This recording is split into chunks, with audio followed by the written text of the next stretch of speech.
नमस्कार। साहित्य तक के बुक कैफे के एक दिन एक किताब में मैं गुरुदत्त, जाने माने निर्देशक, जाने माने अभिनेता, जिन्होंने भारतीय सिनेमा को एक अलग स्थान प्रदान किया, उनकी जीवनी के साथ उपस्थित हूँ, जिसे यासिर उस्मान ने लिखा है।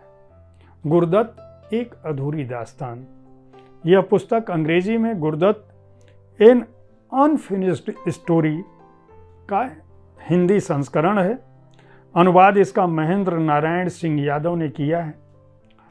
गुरुदत्त के जीवन पर यह एक बहुत महत्वपूर्ण किताब है। बहुत कम लोगों को पता होगा कि फिल्मी दुनिया का यह नायाब सितारा, अनूठा निर्देशक, महान कलाकार केवल 39 वर्ष की उम्र पर, और उन 39 वर्षों में गुरुदत्त ने भारतीय सिनेमा जगत को एक से बढ़कर एक फिल्में दी। प्यासा,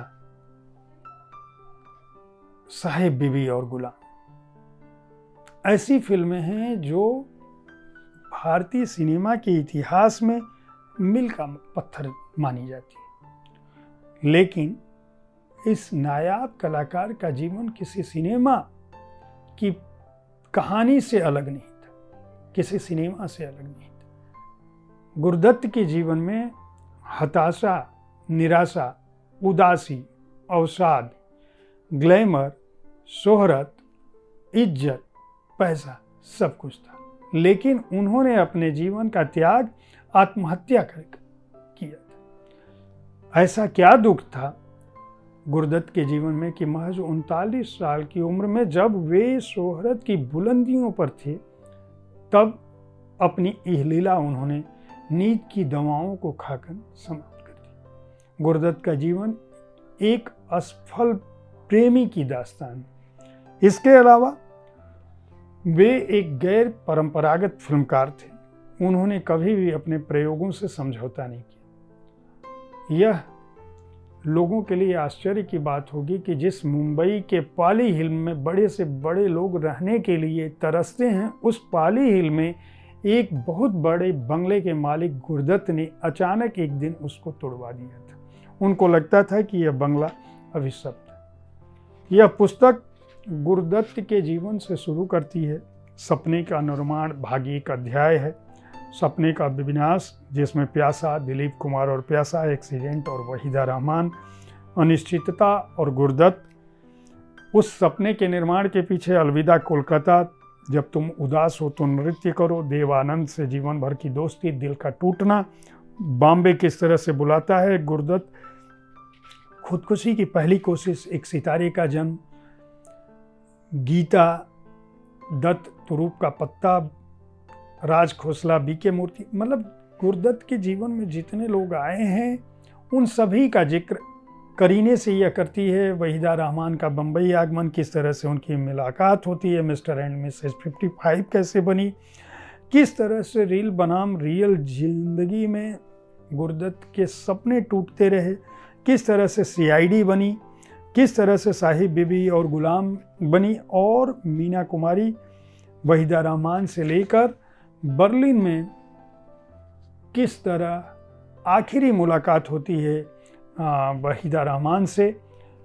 अबरार अलवी, वहीदा रहमान गुरुदत्त जी की बहन, उनके हवाले से पुस्तक ने बंगला नंबर 48 पाली हिल का भी जिक्र किया है, सपने के विध्वंस की भी बात की है, और गुरुदत्त की जीवन से जुड़ी नायाब फोटोएं भी, तस्वीरें भी इस पुस्तक में समूही। बहुत कम लोगों को यह पता होगा कि गुरुदत्त का बचपन भी एक अभिशप्त बचपन था। उनके पिता कवि थे, नौकरी की तलाश कर रहे थे, संघर्षरत जीवन था। कोलकाता में यह परिवार शिफ्ट किया। उनके माता और पिता की उम्र में 10 साल से अधिक का फासला था। उनकी माँ युवा थी, व्यवहारिक थी।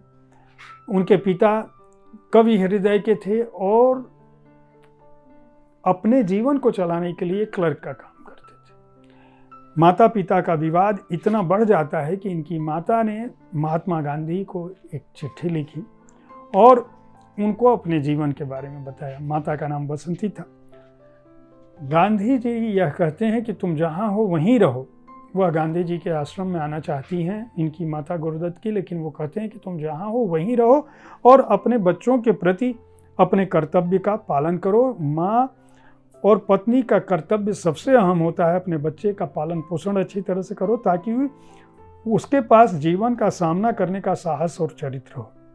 भारत माता की सेवा करो और उम्मीद का दामन कभी मत छोड़ना। यह महात्मा गांधी ने प्रिय बसंती देवी, जो गुरुदत्त की माँ थी, उनको बसंती देवी ने अपने बच्चे की परवरिश उसी तरह से की और जिद और पुस्तकों से प्रेम गुरुदत्त को अपने पिता से मिला और संवेदना और सूक्ष्म दृष्टि और घर को संजो कर रखने की जो कोशिश है वह अपनी माँ बसंती देवी से मिला। उनके जीवन में प्रेम आता रहा, लेकिन वहीदा रहमान, गीता दत्त से उन्होंने शादी भी की। गीता दत्त भी आखिरी दिनों में शराब और नींद की गोलियों का सेवन करती रही। गुरुदत्त ने कई बार आत्महत्या की कोशिश की। इस बीच उन्होंने बेहद उम्दा फिल्में दी। गुरुदत्त का देवानंद से क्या संबंध था, गुरुदत्त का राज कपूर से संबंध क्या था, यह ललिता लाजमी के हवाले से भी बहुत सारी बातें उन्होंने कही है। ललिता लाजमी गुरुदत्त की बहन थी, छोटी बहन थी। यह पुस्तक एक किस्सागोई की शक्ल में उस समूचे इतिहास को, फिल्मी परिदृश्य को हमारे सामने लाती है, जो यह बताती है कि कामयाबी, ग्लैमर, हताशा, उदासी, निराशा और व्यक्ति का बचपन किस तरह से कहीं भी पहुंचने के बाद भी उसके साथ चलता रहता है। गुरुदत्त असमय इस संसार से चले गए, लेकिन उन्होंने जो फिल्में बनाई वह भारतीय सिनेमा के इतिहास में अपना एक महत्व रखती हैं। उनकी जो सिनेमाटोग्राफी थी, जो फिल्मों को लेकर उनका जुनून था, जो सच्चाई दिखलाने की बात थी, यह पुस्तक उनको भी बताती है। विश्व सिनेमा में गुरुदत्त का जो स्थान है वह अद्भुत है। उनके छायांकन अद्भुत थे।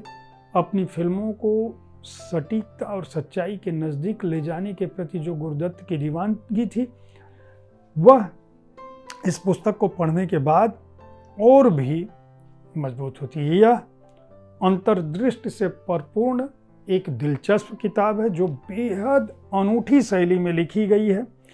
यह आपको उस समूचे युग की याद दिलाती है जिस समय सिनेमा सफ़ेद और काला, ब्लैक एंड वाइट हुआ करता था। साथ ही इस किताब में दिए गए उदाहरण आपको जीवन से लड़ने की दृष्टि देते हैं। अगर आप गुरुदत्त के माध्यम से समझने की कोशिश करें तो आपको यह पता चलता है कि जब आप शोहरत की बुलंदियों पर होते हैं तो आपका जीवन किस तरह का होता है, जब आप अवसाद में होते हैं तो आपका जीवन किस तरह का होता है, और इन सभी चीज़ों के बीच आप बच सकते हैं। यासिर उस्मान टेलीविज़न पत्रकार हैं, भारत की पसंदीदा लेखकों में हैं जो जीवनी लिखने में जिनको महारत हासिल है।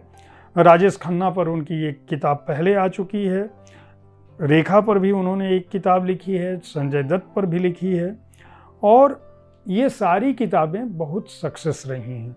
महेंद्र नारायण सिंह जो है वह अच्छे अनुवादक हैं। इस पुस्तक का अनुवाद उन्होंने बहुत ही अच्छे ढंग से किया है। यह पुस्तक गुरुदत्त के अलावा भारतीय सिनेमा को समझने के लिए एक महत्वपूर्ण पुस्तक साबित हो सकती है। जिन लोगों को गुरुदत्त के जीवन में रुचि हो या ब्लैक एंड वाइट सिनेमा के दौर में प्रेम कहानियों को समझना चाहते हो, उस दौर में हमारे हीरो हीरोइन किस तरह की ज़िंदगी जीते थे, ये समझना चाहते हो तो इस पुस्तक को खरीद कर पढ़ सकते हैं। उपन्यास के रूप में एक सच्ची कथा लिखी गई है।